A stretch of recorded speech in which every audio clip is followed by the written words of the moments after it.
Welcome to my YouTube channel. વિદ્યાર્થી મિત્રો, આજે આપણે જોઈશું ચેપ્ટર નંબર 3 દ્વિચર સુરેખ સમીકરણ યુગ્મનું સ્વાધ્યાય 3.3નો ક્વેશ્ચન નંબર 2 એનો પહેલો દાખલો. આપેલી સમસ્યાઓ પરથી સુરેખ સમીકરણ યુગ્મ બનાવો અને તેમનો ઉકેલ લોપની રીતે શોધો.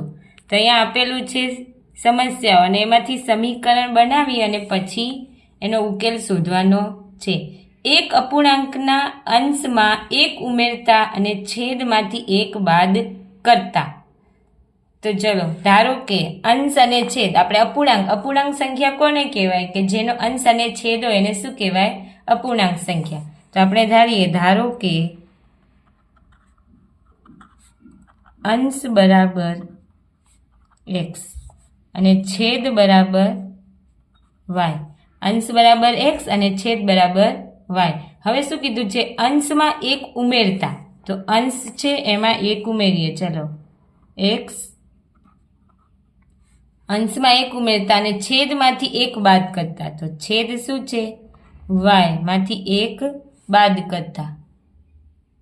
અપૂર્ણાંકની કિંમત અતિ સંક્ષિપ્ત રૂપમાં શું મળે? 1 મળે છે. તો બરાબર 1 થયું. ચોકડી ગુણાકાર કરીએ તો કરીશું x પ્લસ 1 બરાબર y માઇનસ 1 આવશે. હવે x આ માઇનસ છે, આ પ્લસ છે, આ બાજુ આવશે તો માઇનસ y. આ પ્લસ 1 આ માઇનસ 1 છે તો આ બાજુ આવશે તો પ્લસ 1 બરાબર 0. સમીકરણ બનાવીએ. x માઇનસ y વત્તા 2 બરાબર 0. સમીકરણ નંબર 1 થઈ ગયું. હવે જોઈએ બીજું શું કીધું છે? બને જો માત્ર છેદમાં એક ઉમેરતા. હવે શું કીધું છે બીજું? છેદમાં. તો અંશ શું છે? અંશ તો xનો x, છેદ શું છે? y. છેદમાં એક ઉમેરતા. અપૂર્ણાંકનું અતિ સંક્ષિપ્ત સ્વરૂપ 1/2 બને તો અપૂર્ણાંક શોધો. તો એનો જવાબ 1/2. ચલો ચોકડી ગુણાકાર કરીએ. 2x બરાબર y પ્લસ 1. હવે 2x માઇનસ y માઇનસ 1 બરાબર 0. સમીકરણ નંબર 2 આવ્યું. હવે જો આ 2 માંથી 1 બાદ કરીશું સમીકરણ તો y નો લોપ થઈ જશે અને આપણે x ની કિંમત મળશે લોપની રીતે. એટલે સમીકરણ 2 માંથી સમી 1 બાદ કરતા. કરીએ બાદ. ચલો 2x છે એનો એમને 2x માઇનસ y માઇનસ 1 બરાબર 0. હવે આ બાદ કરીશું એટલે નિશાની બદલાશે. x છે એ પહેલાં લખી દઈએ. x માઇનસ y પ્લસ 2 બરાબર 0. હવે બાદ કરીશું એટલે બધાની નિશાની પ્લસ હોય તો આ માઇનસ છે તો પ્લસ, આ પ્લસ છે તો માઇનસ. હવે આની નિશાની આ જ જોવાની. હવે 2 માંથી 1 x જાય તો એક x જ બચે. હવે y આ પ્લસ y છે ને આ માઇનસ y છે એટલે 0 થઈ જાય. આ -2 છે ને -1 છે તો માઇનસ માઇનસ પ્લસ પણ મોટાની નિશાની એટલે -3 બરાબર 0. તો x ની કિંમત શું આવી? 3 આવી. x ની કિંમત 3 આવી. હવે ગમે તે એક સમીકરણમાં x ની કિંમત મૂકી દઈએ. તો સમીકરણ 1માં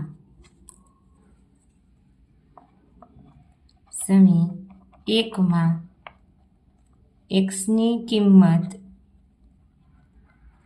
મૂકતા. ચલો મૂકી દઈએ. સમીકરણ 1 શું છે? x માઇનસ y પ્લસ 2 બરાબર 0. x ની કિંમત કેટલી આવી?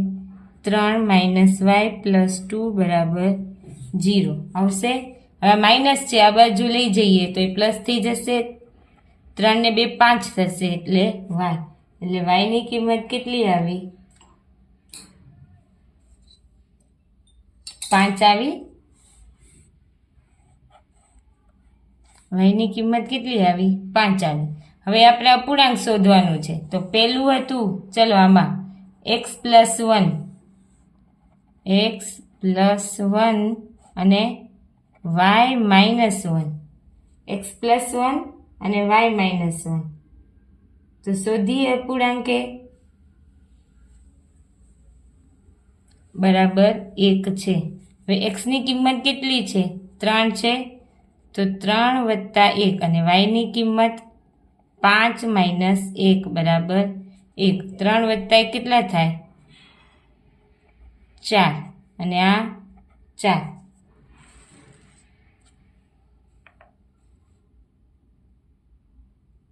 એટલે આવશે, શું આવશે? 1 આવશે. એવી રીતે બીજું છે, xની કિંમત કેટલી છે? 3. x છેદમાં શું છે? y+1. xની કિંમત 3, yની કિંમત 5 + 1 એટલે શું આવશે? 3/6 મળશે. 3/6. અને અપૂર્ણાંક માંગેલ અપૂર્ણાંક x/y. તો x કેટલું છે? 3 અને y કેટલું છે? 5. તો આપણે કીધું છે અપૂર્ણાંક શોધો. તો માંગેલ અપૂર્ણાંક કયું છે? આ માંગેલ 3/5 એ માંગેલ અપૂર્ણાંક છે. હવે આમાં જ આપણે દાખલા નંબર બીજો જોઈશું.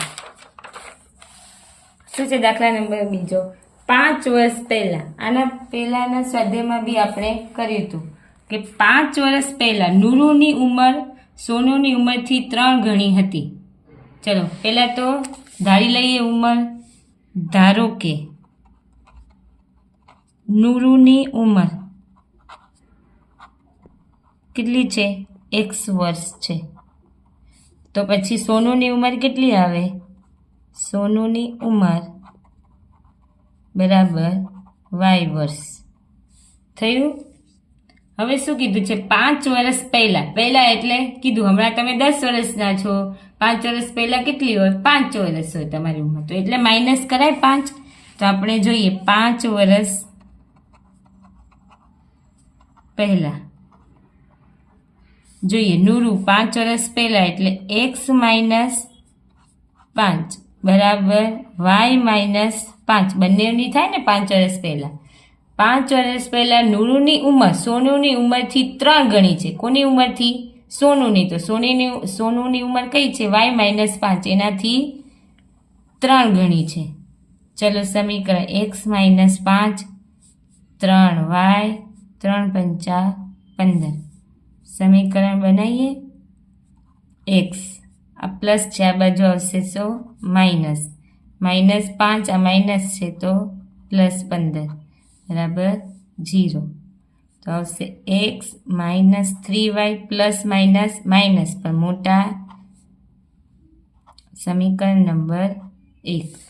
હવે એવી જ રીતે પછી કીધું છે 10 વર્ષ પછી નૂરુની ઉંમર. તો 10 વર્ષ પછી લખીએ.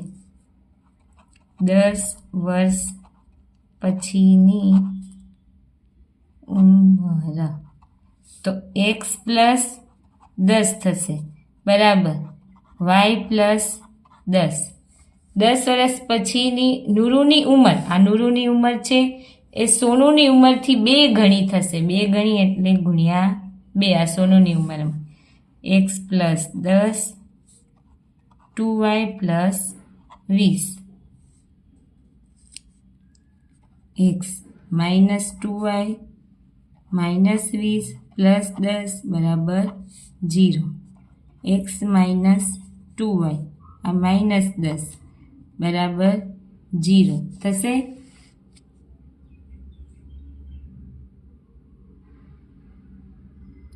ચલો આ સમીકરણ નંબર 2 મળ્યું.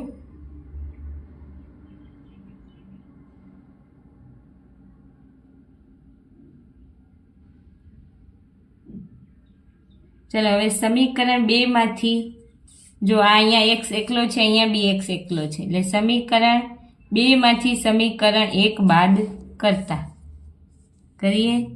સમીકરણ 2માંથી સમી 1 બાદ કરતા લખીએ સમી 2 શું છે x માઇનસ 2y માઇનસ 10 બરાબર 0 સમી 1 શું છે x માઇનસ 3y પ્લસ 10 બરાબર 0 ચલો માઇનસ કરવાનું છે એટલે આની નિશાની બદલીએ પ્લસ હોય તો માઇનસ અહીંયા માઇનસ છે તો પ્લસ અહીંયા પ્લસ છે તો માઇનસ બરાબર 0 ચલો આ પ્લસ એક્સ અને આ માઇનસ એક્સ એટલે બંને ઉડી જાય આ પ્લસ 3y અને આ માઇનસ 2y આ પ્લસ 3y થાય અને આ માઇનસ 2y એટલે y આ માઇનસ અને આ માઇનસ માઇનસ 10 અને માઇનસ 10 કરવાનું શું સરવાળો એટલે માઇનસ 20 બરાબર 0 એટલે y બરાબર 20 y શું ધાર્યું હતું આપણે કોની ઉંમર ધારી હતી તો સોનુની ઉંમર કેટલી આવે છે 20 આવે છે શું આવે છે 20 હવે સમીકરણ એટલે y ની કિંમત કેમાં મૂકતા સમીકરણ કોઈ બી સમીકરણ મૂકીએ સમીકરણ 1 માં મૂકીએ y ની કિંમત સમી 2 માં કોઈમાં બી મૂકી શકાય મૂકતા સમી 2 શું છે x માઇનસ 2y બરાબર 10 હવે x ની કિંમત શોધવાની 2 y ની કિંમત કેટલી આવી 20 બરાબર 10 હવે x 20 દુ 40 10 x બરાબર 10 આ માઇનસમાં છે આ બાજુ આવશે તો પ્લસમાં એટલે x શું આવશે 50 થયું હવે આપણે વર્તમાન ઉંમર કેટલી તો x કોની ધારી હતી તો નૂરુની તો લખવાનું નૂરુની ઉંમર 50 વર્ષ અને સોનુની ઉંમર 20 વર્ષ છે